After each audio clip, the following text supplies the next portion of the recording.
Welcome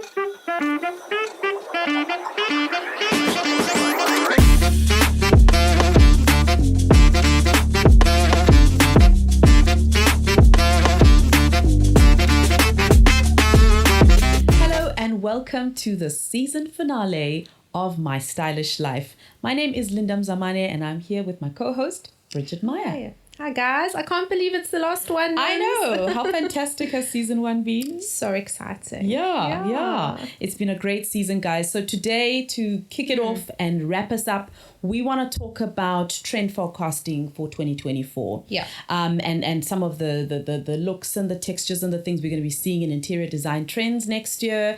And just kind of, weigh up whether or not these trends will be sort of permeating and coming through. Will it all actually happen? And what we are thinking we'll be seeing in local and international homes next year.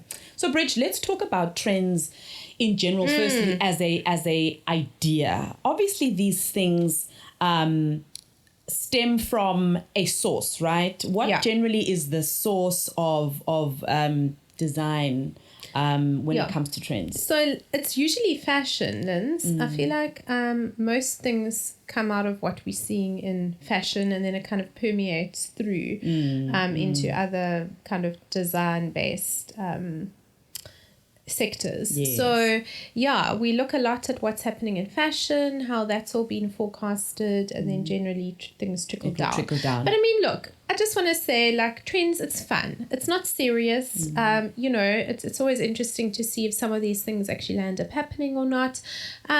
As an interior designer, we don't follow trends, like that. I always encourage people to, look for their own aesthetic, and rather stick to that.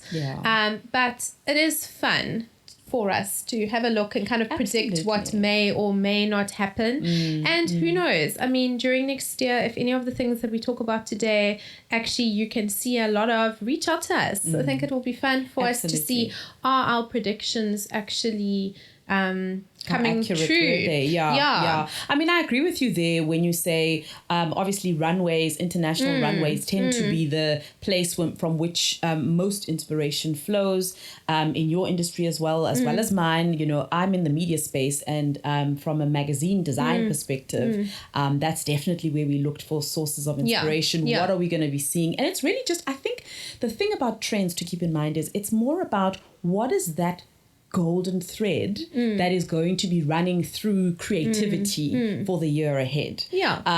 So I think that's the main thing about it. I think it serves a bit of like inspiration. Exactly, you know what I mean? Exactly. So around this time of the year, usually always the beginning of December, Pantone, which are like the color company, they release their color of the year.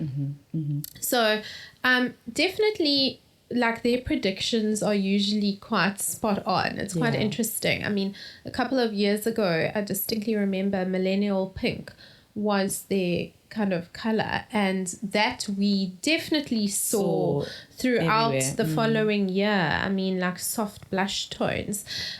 This year, so they released it a couple of days ago, and the color for 2024 is peach fuzz. Peach fuzz. Yeah. And it's such an interesting color. So if you guys follow Style East, my interior design business, you would have noticed that I did a little post of it a few days ago and actually put a poll up, and I was like, what do you guys think? And it was interesting because at the end of it was 50-50. Wow.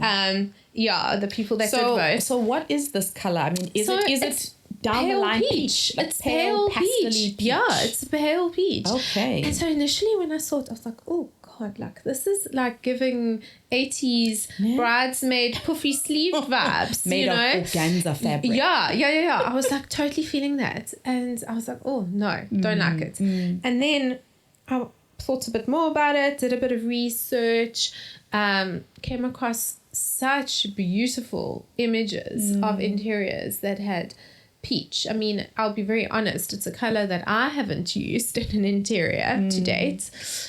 So I personally have had like no experience of playing around with that peach color. I would have never thought to actually have gone there. But the interiors that I did see where it's been done successfully are absolutely beautiful. So yeah, it is a little bit inspiring. I think that it can be done beautifully, and I also think it's quite versatile. You think? So everything from like wall colors to wall colors to accents like rugs.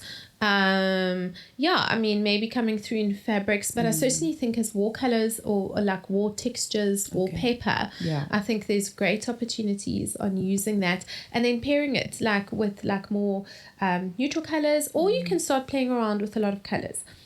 Something that I did read that we may see a little bit coming up this year is layering color on color. Okay. So playing around with like pastels and then putting brights with the pastel. So it'll be interesting if that comes to light. I also was reading an article from Vogue which said that brown was going to make quite a strong presence on the runways in 2024. So that's interesting. I wonder if that is from a winter perspective or just like maybe. I don't know. Because, I mean, how do you feel about brown? I like brown. Do you like brown is my color in winter. Like browns, burnt oranges, maroons. Like those were my jam palettes in winter. So I think that's really nice, and it'd be interesting to see how that translates from an interiors perspective. I mean, for me, I'll be honest, like I don't think I own many brown colored clothes in my wardrobe. In fact, I think you'd struggle to find one. And like in terms of interiors, I mean, I love a good taupe. I really do like a good taupe, but I don't know about like brown. So anyway, let's wait and see. Yeah. Okay, fantastic. So let's get right into it with the trends. So I think we'll just focus on some five trends that I think we are going to be possibly seeing. First up is... Okay, so first up, and I think this is something that is kind of coming on like from this year, so it'll just go into next year. We've seen a lot of like curvy furniture, organic. I mean, just look at the chairs that we're sitting on in our studio, and that we've seen a lot of this last year of 2023, and I don't think it's going to go away in 2024. And in fact, I think it's going to be amped up more. And what we've been reading about in Architectural Digest is that we'll see it more in architectural elements this year. So what I mean by that is think like arched windows, arched doorways, arched hallways, architraves.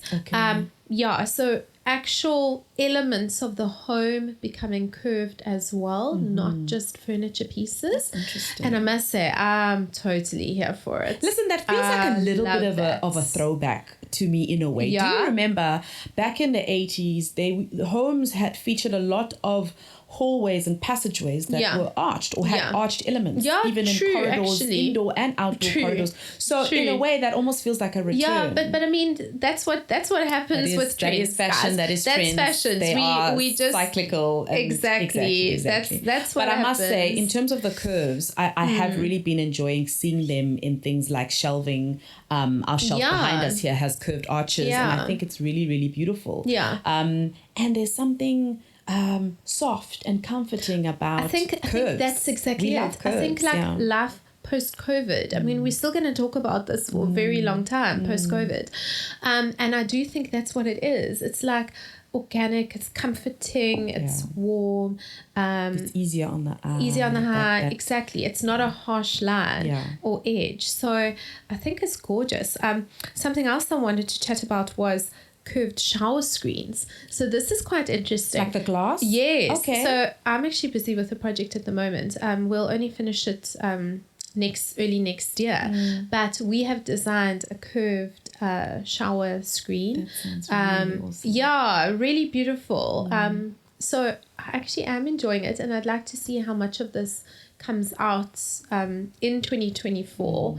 But yeah, I mean, I think the good thing about it is that we can already see permeations of this trend. So that goes to so that in the new year, it'll really probably come out even more. You'll be seeing it in more iterations. Okay, fantastic. So another trend. Okay, something else that I read an article about is that we're going to see a little bit more of European inspired interiors. So we're calling it like the European aesthetic, classical interiors. So this is like an interesting conversation to have, because obviously we live in South Africa. We have our own South African aesthetic that we do here. Do we really want to adopt European elements in our interiors? Do we really think it's applicable? When we start talking about vernacular design? Yes. I mean, you know. What do we mean by European aesthetic? What they're meaning is classical design elements. So moldings, paneling, high ceilings, a lot of marble and stone. I mean, look, we've been seeing a lot more marble. We've had a chat about this before, but I think it's playing up more on that, like more marble, like more, not just classical colors, like different patterned marbles, different colored marbles. I don't know. I think there is some real beauty in, obviously, a lot of this classical European detailing. And I do think that we can interpret that in like a South African way. As we do. You know what I mean? As we normally do. I don't think South Africans take anything and just copy and paste, to be not honest. at all. I think we are always putting our own spin on trends, whatever they may be, wherever they may be from. So I think I'm looking forward to seeing that. How do we interpret that in our spaces? I love that too. Yeah. But yeah, there is something quite like sophisticated about some of these European details, and I do think it's going to be quite exciting to see what we do with it, how we do with it. Something that I also want to just chat about is I also read, I think it was in maybe the Vogue article, about how roses, so following from that, like roses are obviously a very classical flower, and we're used quite a bit in classical decorating, and I mean through like the ages in terms of art and whatever, roses, thorns, that kind of thing. And they were saying like that might be more prevalent coming up. And they also spoke a bit about the Romeo and Juliet movie that got launched in the 90s. I don't know, do you remember watching that? I remember who was the actress in that? Baz Luhrmann? Yes, he was the director, and it had Leonardo DiCaprio. And Claire Danes. Yes. That was the movie of our teens. I was, guys, obsessed. And I think that was Leo before he was in Titanic. Yes. So, I mean, I clearly remember that. It had the coolest soundtrack. And that was like this really opulent Italian kind of, very opulent. I just keep going back to that. And this is what this article was chatting about with this European aesthetic. And it just brought me back so many like nostalgic teenage memories. So like I'm for it. I think that sounds really exciting. And like I said, I'll be really keen to see how we interpret that as a trend in our own spaces. Definitely. What's another one? What's another trend that you're thinking? Okay, I think something that we're going to see a lot more coming out, and this maybe follows suit from the first one we chatted about, was creating like a kind of hotel in the home. Okay, so we're calling it, so it's kind of like a quiet luxury. And I mean, what a divine kind of just even the phrase is just quiet luxury. I mean, why wouldn't we want to have your home like a hotel? Listen, I think that as we have become more and more conscious about our spaces and wanting to elevate and make our spaces more stylish, the hotel or the hotel suite is kind of like a good reference point that many people have in terms of how they want their space to feel. I mean, a hotel in your mind is the epitome of luxury, isn't it? So sometimes when I meet a client for the first time and like I'm asking them questions and we're going through like a client brief, a lot of some clients, okay, we'll say a lot, most of them don't actually have any reference images or like a clear idea of what they're wanting, which is cool. But I often ask them, are there any nice hotels that you stayed in, like anything memorable?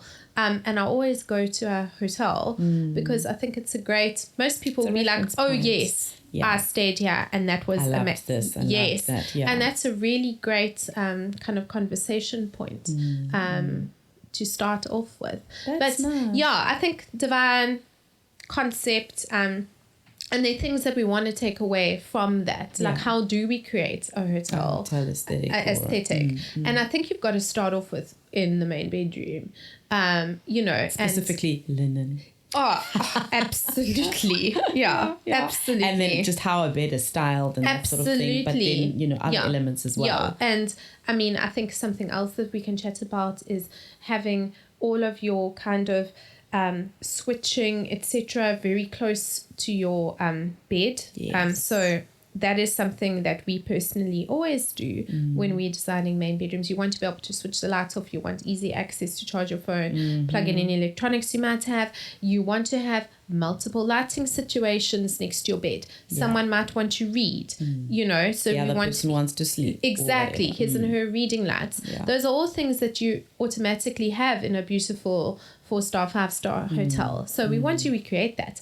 The other thing we want to do is, I think we want to create kind of like a coffee station kind of vibe. You know what I mean? Listen, growing up, I used to think that was just so unnecessary. When I looked at my parents, they used to have this little coffee station. Like, why is it that far to walk down the passage to the kitchen? Now that I'm older, I'm like, I see what you were doing there. I see the benefit of a tea and coffee station. Exactly. I mean, there's nothing more that screams hotel vibes than having that in your room and not having to plug down to the kitchen in winter. Yes. So those are all little things that we want to take away and kind of spend more time intentionally creating. I love it. I love it. Yeah. Okay. So that was a third kind of trend. A fourth one is, what were we saying? The idea of metallics? Metallics. Okay. Yeah. What about them? Because I love metallics. So this is coming straight out of inspiration from fashion. And I mean, look, obviously we all know gold has been having a moment, but don't think it's going to go anywhere. What we're talking about is really amping up playing with metallics. Okay. So bringing back chrome. So, we will automatically see that in hardware. So what I mean by hardware is cabinet handles, door handles, armoire, that kind of thing. But also in colors. I mean, we can start seeing this in fabrics, playing around. Metallic fabrics. Metallic fabrics. Obviously, we see it in light fittings. So maybe we're going to see less gold, more the return of chrome, or playing around with metals. So gold and silver, chrome in an interior. I am not the biggest fan of mixing metals. Yeah.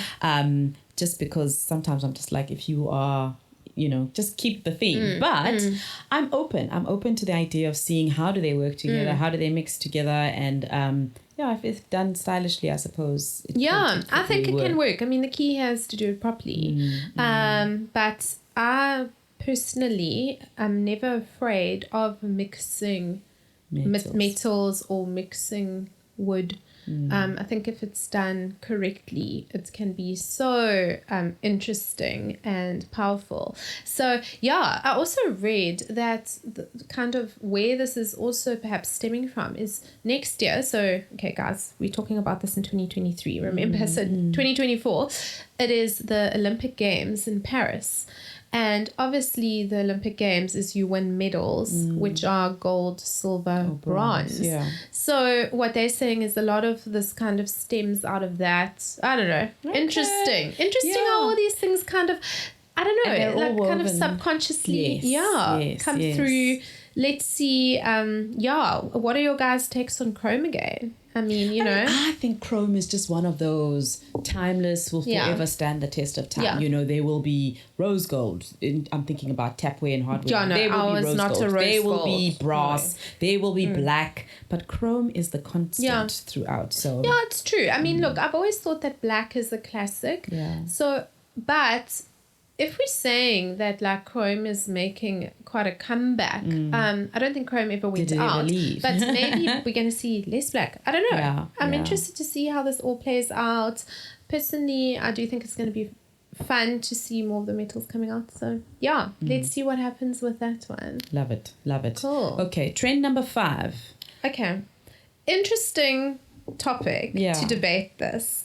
But I think it was an Architectural Digest. I read that open plan interiors are perhaps getting phased out and we're going to see a return of like more intentional kind of layouts. Okay. Interesting. That is interesting. I never ever thought we would ever go back to enclosed spaces where each room and it's has... interesting because like in South Africa, we totally like embraced open plan. I mean, that's what we want to do. Like in our home, you buy a fixer-upper. The first thing we do is break down the walls. Yeah, open it up. Yeah. You know what I mean? And maybe because obviously we have like the luxury of space here as opposed to a lot of apartment living, which is perhaps a lot more prevalent in Europe and the States. It'll be interesting to see if this kind of trend, I don't know, do we call it a trend, if it filters down to us. I do think it's interesting though, because sometimes like a long 20-meter space where you have the kitchen, a dining room, a lounge, it's a lot visually to take in. There are a lot of functions. And I think there is a pressure, you feel more pressure to fill up the space when it's it has to be like done that. thoughtfully. And thoughtfully so. And intentionally. Yes. Yeah. So it's I've been thinking about this like for the last few days, like just mulling it over. I mean, is it really nice going into like your own dining space? Yeah, it can be really nice because you're making it a really beautifully intentional space. Maybe the walls in that room are a different color or different texture.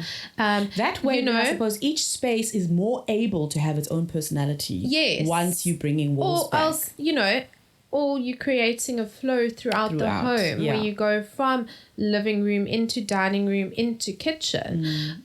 Actually, we did a fabulous project which we finished earlier on in this year, which actually had that. It wasn't like completely open plan. There were like some clearly defined spaces within the home. And it was actually really nice to design that and work with that aesthetic. And at the end of the day, it made sense intentionally as you move through the home. Do you know what? Thinking about it now, I feel like there is a thread that one can pull between the curved edges and arches and this theme of, more defined spaces.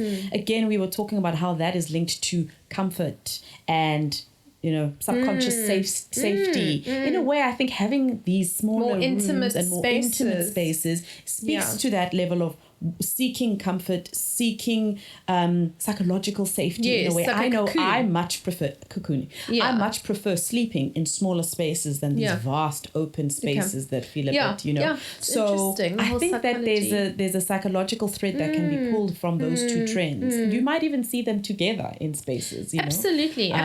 So I think that's interesting. Yeah, interesting. I would say though, I think in like a family zone, that is the one place for me where I think an open plan situation is best. More suitable. Yeah. So like where your kitchen perhaps has a TV room, like a family space off it, especially if you have young kids.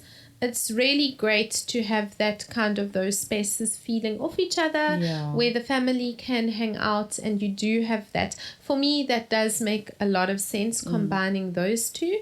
But I think it's going to be interesting to start splitting up eating areas, entertainment areas from like family zone areas, that kind of thing.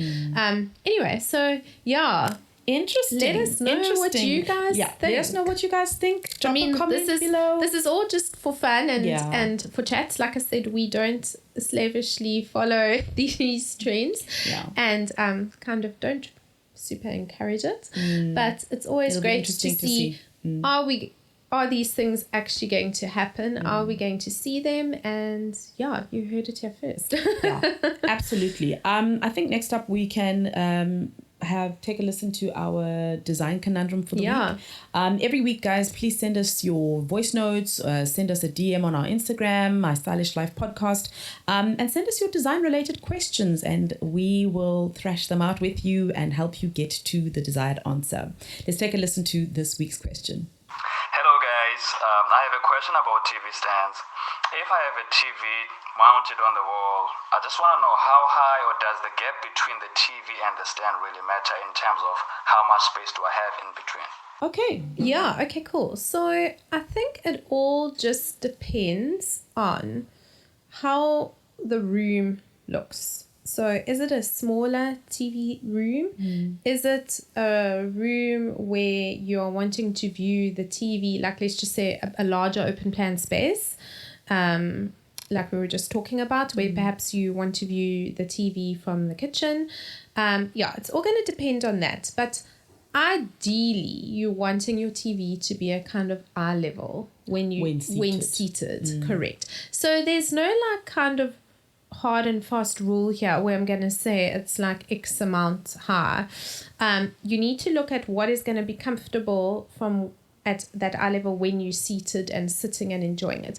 Because obviously if your room is smaller, your sofa might be closer to the TV, it might be a bit lower, whereas also if you are standing or further back, you might need it to be slightly higher. The other thing that we need to consider is like, do you have a sound bar?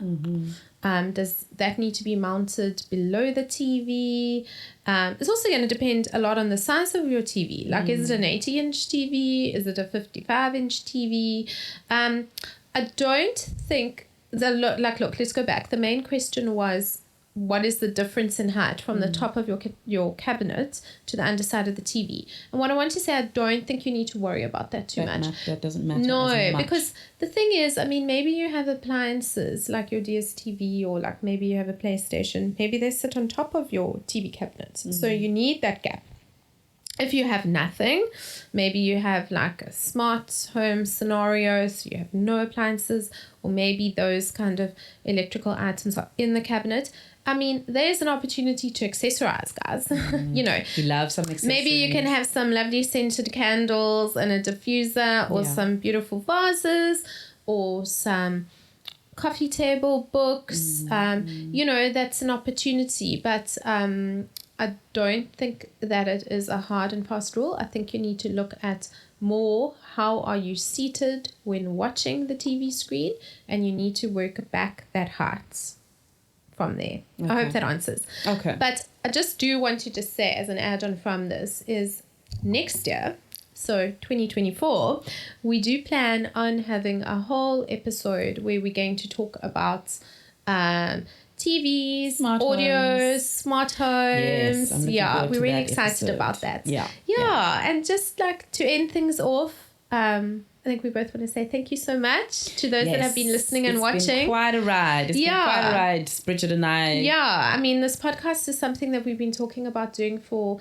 quite a couple of months, and to get it off the road finally, it was so exciting for us. Absolutely. We'd like to say a big shout out to our team who help us behind the scenes with all the recording and putting together the whole production, and also in terms of the research. And it's been so much fun to do, and I think a big kind of goal ticked for both of us this year. Absolutely. Great way to wrap the year. Yeah. And we hope you guys have been inspired and found ideas and are looking forward to this as much as we are for the coming season. And thank you so much for coming with us on the ride. Yeah. So we're going to have a little Christmas break. Yes. And we will be back in February 2024. We have season 2 planned, and that's going to be quite exciting. We're going to be introducing guests for season 2, lots of guests, possibly new locations for season 2, so lots of exciting things, new studios coming up, and that sort of thing. So we're really, really excited. So please stick around. We'll obviously let you know when our first episode launches next year, but in the meantime, please just still reach out. Send us if there's any ideas you guys have, or something that you really want us to chat about more in detail. Send us a DM. If you have any questions that you want us to answer with our design conundrums, send us a DM. Send them through. Yeah. Thank you so much. Thanks, that guys. is a wrap on My Stylish Life. We need some champagne. Bye, guys. Oh, great.